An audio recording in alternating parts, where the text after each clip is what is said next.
नसीबपुर गांव में भोलू का गरीब परिवार रहता था।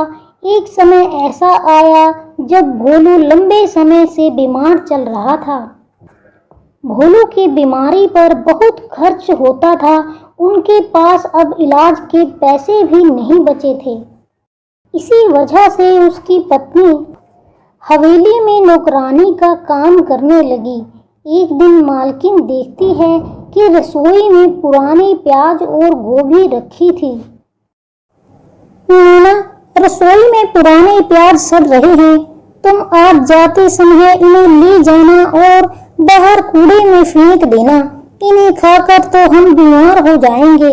ठीक है मालकिन, मैं जाते समय इन्हें ले जाऊंगी।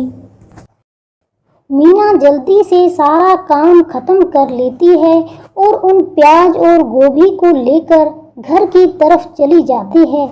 रास्ते में वह सोचती है, मालकिन ने ये प्याज गोभी फेंकने के लिए दिए हैं, क्यों ना मैं इन्हें घर ले जाऊं। बहुत दिन से मेरा बेटा प्याज गोभी के पकोड़े मांग रहा था, आज उसके लिए पकोड़े बनाऊंगी। मीना घर जाकर उन सड़े हुए गोभी प्याज में से अच्छे अच्छे प्याज गोभी छांट लेती है और बेटे के लिए पकोड़े बनाती है। माँ, ये पकोड़े तो बहुत स्वाद हैं। आप रोज मेरे लिए पकोड़े बनाया करो। मुझे आपके हाथ के पकोड़े बहुत स्वाद लगते हैं। हाँ सीमा, तुम्हारे हाथ के पकोड़े तो बहुत स्वाद हैं।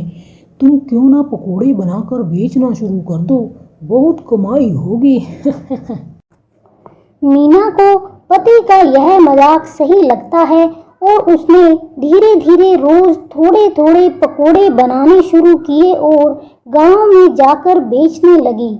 शाम तक उसके सारे पकोड़े बिक जाते थे। उन्हीं पैसों से वह और प्याज और गोभी खरीद कर रोज पकोड़े बनाने लगी और गांव में जाकर बेचने लगी। इस तरह उसकी अच्छी कमाई होने लगी और वह पैसे इकट्ठा करके एक रेहड़ी खरीद लेती है। बारिश का मौसम आ जाता है। बारिश में तो उसके पकोड़ों की रेहड़ी पर और भी भीड़ जमा हो जाती थी।